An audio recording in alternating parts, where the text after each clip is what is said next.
ഗാർഹിക തൊഴിലാളി റിക്രൂട്ട്മെന്റിന് പുതിയ ഡിജിറ്റൽ പ്ലാറ്റ്ഫോം അവതരിപ്പിച്ച് ഖത്തർ തൊഴിൽ മന്ത്രാലയം.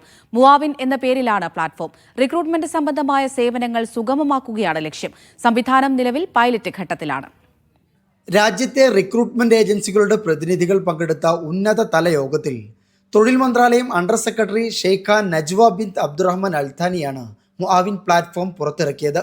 റിക്രൂട്ട്മെന്റ് നടപടികളിലെ സുതാര്യത, ഇന്റർവ്യൂ സൗകര്യങ്ങൾ, ഇരു കക്ഷികൾക്കുമിടയിലെ കരാർ തീർപ്പാക്കൽ, തർക്കപരിഹാരം തുടങ്ങിയവ ഉൾക്കൊള്ളുന്ന സമഗ്ര ഏകീകൃത സംവിധാനമാണ് മുആവിൻ. ഗാർഹിക തൊഴിലാളികളുടെ റിക്രൂട്ട്മെന്റ് മേഖലയിൽ മുആവിൻ പ്ലാറ്റ്ഫോം മികച്ച ചുവടുവെപ്പാണെന്ന് ഷെയ്ഖ നജ്വ അൽഥാനി പറഞ്ഞു. നീതിയും കാര്യക്ഷമതയും സുതാര്യതയും ഉറപ്പാക്കുക മാത്രമല്ല, തൊഴിലുടമകൾക്കും തൊഴിലാളികൾക്കും ഒരുപോലെ പ്രയോജനപ്രദമാണ് ഇതെന്നും അവർ കൂട്ടിച്ചേർത്തു. മുആവിൻ ഖത്തറിലെ ഗാർഹിക തൊഴിൽ മേഖലയെ സമ്പൂർണ്ണമായി നവീകരിക്കുമെന്നാണ് പ്രതീക്ഷിക്കപ്പെടുന്നത്. പ്രാഥമിക ഘട്ടത്തിൽ റിക്രൂട്ട്മെന്റ് ഏജൻസികളും ലഭ്യമായ തൊഴിലാളികളും പ്ലാറ്റ്ഫോമിൽ രജിസ്റ്റർ ചെയ്യണം. ഇതുവഴി ഓഫീസുകൾക്ക് അപേക്ഷകൾ തരംതിരിക്കാനും ജോലിക്ക് പ്രാപ്തരായവരെ അതിവേഗത്തിൽ തെരഞ്ഞെടുക്കാനുമാകും. പ്ലാറ്റ്ഫോമിലൂടെ റിക്രൂട്ട്മെന്റ് ഏജൻസികളുടെ പ്രവർത്തനങ്ങളെക്കുറിച്ചുള്ള സമഗ്രമായ വിവരങ്ങളും തൊഴിൽ മന്ത്രാലയത്തിന് ലഭ്യമാകും.